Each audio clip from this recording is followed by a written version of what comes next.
नमस्कार, मैं हूं मंगलेश्वर और आज हम फिर ट्राइबल डिपार्टमेंट के बात करेंगे और जो भ्रष्टाचार हो रहा है उस पर बात करेंगे। और ये सब जो भ्रष्टाचारों को जो सामने लेके आ रहे हैं, आज का जो युवा है, खास तौर पे अगर दलित समुदाय का जो युवा है, वो अब ज़्यादा मतलब इन चीज़ों में इन्वॉल्व हो गया है और समझदारी दिखा रहा है कि उसके ही लोग उसके ही डिपार्टमेंट में या विभाग में वो अधिकारी भी अगर उसी वर्ग का होता है और वो भ्रष्टाचार करता है तो उसको मतलब कैसे रोकना है और उसको किस प्रकार से रोका जा रहा है। अब ये लोग भी मतलब उस पर लगाम लगाने की कोशिश कर रहे हैं और काफ़ी मतलब संघर्ष कर रहे हैं। तो आज मेरे सामने अनुसूचित जाति जनजाति छात्र संगठन के प्रदेश अध्यक्ष जो है शुभम चौधरी, वो मौजूद है। आज हम इनसे बात करेंगे कि आप इतना बड़ा संगठन चला रहे हैं, SC/ST की बात कर रहे हैं, तो अब ये छात्रों से जब मिलते होंगे आप, तो उनकी क्या क्या समस्याएं आती होंगी वहाँ पे छात्रावासों में? छात्रों की जब हम समस्याओं की बात करते हैं तो हमारे वर्ग ने कभी कोई डिमांड नहीं की है। उनकी बहुत छोटी छोटी मूलभूत आवश्यकताएं रही हैं और उसमें नो डाउट कि प्रदेश शासन से इसके लिए पर्याप्त पैसा भी आता है। लेकिन जब जमीनी स्तर पर हम देखते हैं तो जिन मूलभूत सुविधाओं के लिए उनको पैसा आवंटित किया जाता है वो हमको जमीनी स्तर पर नदारद दिखती है। आज भी हमारे ऐसे बहुत से छात्रावास हैं जहाँ पर उनको 2 टाइम का ठीक से भोजन उपलब्ध नहीं होता, 2 टाइम का ठीक से नाश्ता उनको उपलब्ध नहीं होता, जो प्रदेश शासन के द्वारा पौष्टिक वगैरह वगैरह जो उपलब्ध कराया जाता है नहीं होता। तो आज भी हमारे जो छात्र हैं मूलभूत सुविधाओं से कहीं ना कहीं जूझ रहे हैं। तो अभी जैसे मामला सामने आया है अमर सिंह उइके, जो मतलब तत्कालीन मतलब डिंडोरी के जो सहायक आयुक्त हुआ करते थे, अभी उन पे FIR दर्ज हुई है।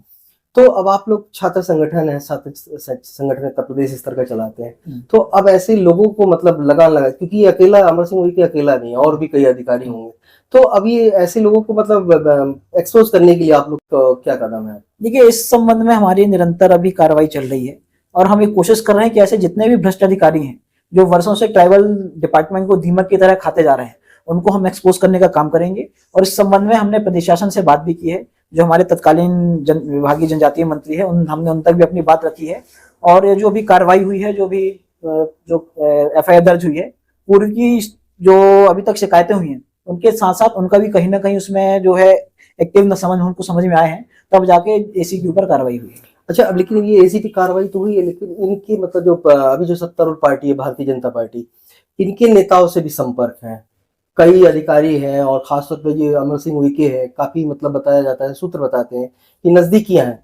अब ऐसे में इनका विरोध करोगे आप तो फिर दबाव भी बनेगा आप पे, तो फिर कैसे निपटेंगे आप लोग? देखिए, हम छात्र नेता हैं और छात्र नेता होने के नाते हमारी जिम्मेदारी बनती है कि छात्र हितों का जब भी हनन होगा तो जिस भी स्तर से हमको आगे संघर्ष करना पड़ेगा हम करेंगे। और पिछले निरंतर कई वर्षों से हम निरंतर संघर्ष करते रहे, इस दौरान भी हमको बहुत सारे दबाव झेलने पड़े, बहुत सारी कार्रवाइयां झेलनी पड़ी। तो छोटी मोटी कार्रवाइयों से और हम किसी भी स्तर की कार्रवाई से डरते नहीं है। जिस भी स्तर की कार्रवाई का हमारे ऊपर बनाया जाएगा हम उस स्तर से उसका सामना करेंगे। पिछली बार अपन ने देखा कि मतलब कि विद्यालय था PVTG जो विशेष जन दिव्यांग आदिवासी होगा, वहां पे मतलब फूड पॉइजनिंग का मामला हुआ था, प्रिंसिपल को हटा दिया गया, अब दोबारा उसको वहां बैठा दिया गया।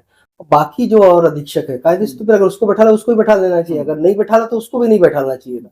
तो आपको क्या लगता है कि ये कार्रवाई जो हो रही है, क्या निष्पक्ष कार्रवाई हो रही है ऐसी? इसमें बिल्कुल संदेहास्पद कार्रवाई है और इसमें हमने प्रदेश शासन से विभागीय जो अधिकारी हैं उनकी जैसे ही वहां पे दोबारा पदस्थापना की गई तो हमने उसमें बराबर एक रिमाइंडर देके ये विभाग से हमने एक डिमांड की थी कि जो वहां पे प्राचार्य की जो नियुक्ति गई है वो पूरे तरीके से निराधार है। इसके अलावा जिस तरीके से वहां पे अधीक्षकों की नियुक्ति भी की जा रही थी, तो हमारे विरोध के बाद जो है तत्काल वहां पर अधीक्षकों की नियुक्तियां रोकी गई और उनको इधर उधर के छात्रावासों में नियुक्त किया गया। इसके अलावा प्राचार्य के जो ऊपर जो उन्होंने नियुक्त वहां पे किया उसकी भी कार्रवाई का हमको विभाग ने आश्वासन दिया है।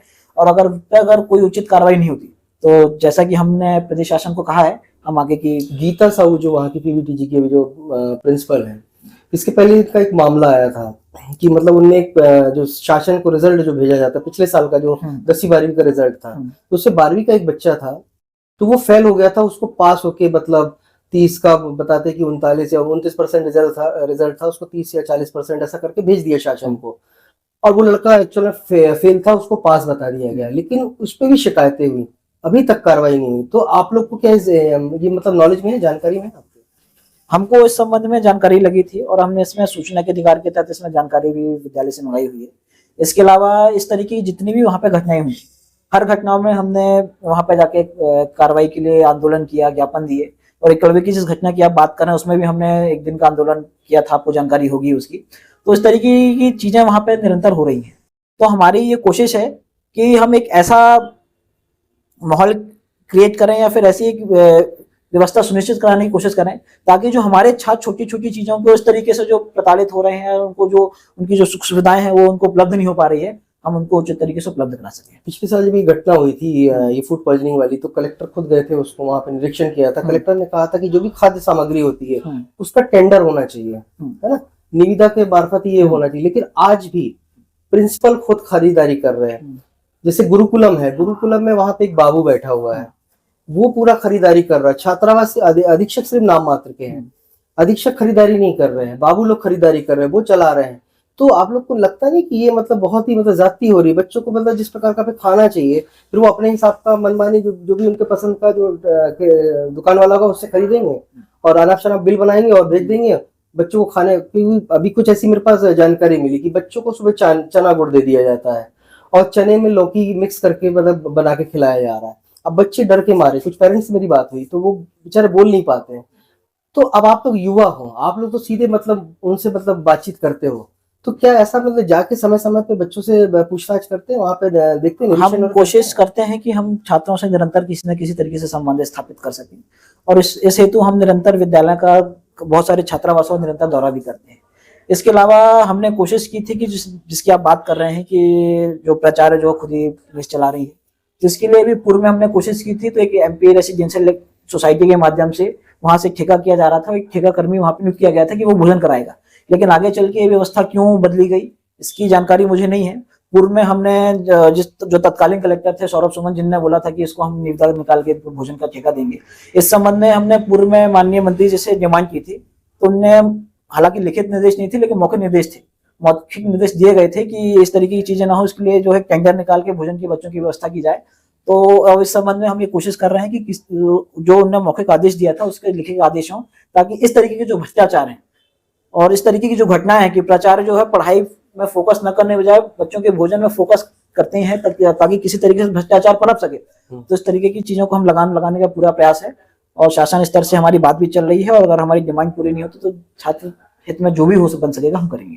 अच्छा, अभी जैसे अमर सिंह उइके के का मामला जो है, एसी तत्कालीन जो एसी थे अभी तो सिवनी में है। हाँ। तो ये जब डिडोरी में ऐसा भ्रष्टाचार कर सकते तो आपको नहीं लगता कि ये सिवनी में भी वैसे निश्चित रूप से अभी तक वो जहां जहां भी सहायक आयुक्त रहे होंगे उन्हें निश्चित तौर पे भ्रष्टाचार जब एक जगह उन्होंने किया तो हर जगह किया होगा। इसकी भी हम जानकारी निकलवा रहे हैं और जानकारी एकत्रित करने के बाद आगे की आंदोलन की तीव्र जो है कार्रवाई की। तो ये जो जिलों की कनेक्शन है वो संभाग से भी होते हैं, तो आपको क्या लगता है कि ये सब एक दूसरे से ही मतलब पूरक है इनके भ्रष्टाचार करने में? यहाँ पे भी जो बड़े अधिकारी बैठे इनका भी इन्वॉल्वमेंट रहता होगा? इसमें कोई संदेह नहीं है कि जिस तरीके से जिले के अधिकारी जिस तरीके से भ्रष्टाचार कर रहे हैं उनको संभाग से पूरा संरक्षण प्राप्त है और जिस अभी तक जितनी भी घटनाएं हुई हैं हमने संभाग के अधिकारियों को भी इस संबंध में अवगत कराया। लेकिन उक्त जो भी हमारे ज्ञापन रहे हैं, जो भी हमें सूचना रही है, जिस तरीके से उनका उदासीन रवैया रहा है इस संबंधों में, तो निश्चित तौर पे प्रतीत होता है कि उनका जो है खुला संरक्षण जो है जिलाधिकारी को दिया गया है। छात्रावासों की अगर बात करें तो छात्रावास जो होते हैं अधीक्षक प्राय वहां पे रहते नहीं है, वो शाम को मतलब घर में आ जाते हैं या तो फिर वो एक रसोईया जो होता है उसके भरोसे छोड़ के चले आते हैं। अब वो खाना क्या खा रहे हैं नहीं खा रहे हैं वो किसी को नहीं मालूम। अब वो कोई बच्चा बोलता भी नहीं, बोलता इसलिए नहीं बोलता कि डर उनके दिमाग में या डरा दिया जाता है, वो बात नहीं करता है। अधिकांश मतलब जो छात्रावासों के अधीक्षक है शहर में ही मतलब परिवार के साथ समझ, छात्रावास के नियम बोलते हैं कि उनको वहीं रहना है 24 घंटे का निवास। हाँ, और जो जिले का अधिकारी होता है उसका भी काम है कि वहां का निरीक्षण करना और एक दिन किसी भी छात्रावास में बिताना। ये नहीं करते तो आप लोग जाके वहां की पंजीयक जो रजिस्टर होता है वो चेक करते हैं? हमने इस तरीके की संबंध वो लोग मतलब संधारित कर रहे हैं। हमने इस संबंध में जो भी चीजें जो चल रही थी इस संबंध में हमने काफी प्रयास किया कि एक छात्रावास को एक अधीक्षक को 2 से ज्यादा छात्रावास न दिए जाए। अभी पूर्व में हमको जानकारी प्राप्त हुई थी कि सहपुरा में एक अधीक्षक को 4 छात्रावास देके रखा गया और ऐसे छात्रावास देके रखी। पता चला कि 20 किलोमीटर दूर 30 किलोमीटर महिलाओं से महिला को 4 छात्रावास ने देके रखा है और वो अधीक्षिका जो है शहर में निवास करके ग्रामीण इलाके के 4 छात्रावास चला रही है। वहां के परिजनों ने हमसे शिकायत की। परिजनों की शिकायत के आधार पर हमने माननीय जिला कलेक्टर महोदय से बात की और इस संबंध में उनको तीव्र आंदोलन करने की चेतावनी दी। तब जाके अभी तक जो जानकारी हमको प्राप्त है कि 2 छात्रावास हमसे छीने जा रहे हैं और वहां पे किसी अन्य अधीक्षक को रखा जा रहा है।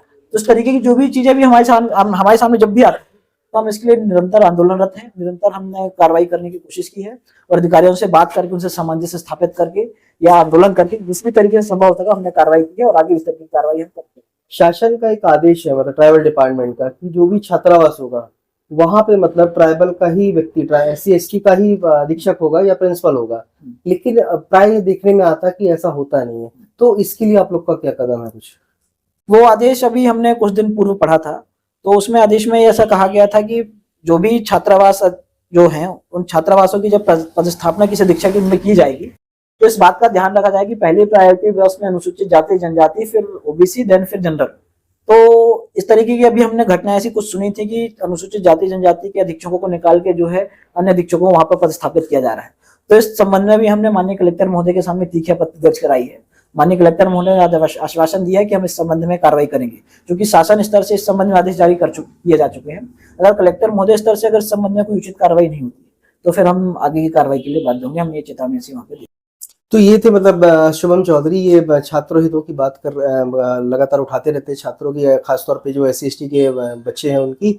और छात्रावासों की हालत जो है वो किसी से छुपी नहीं है, और खासतौर पर ट्राइबल डिपार्टमेंट है उसकी हालत तो भगवान भरोसे ही चल रही है।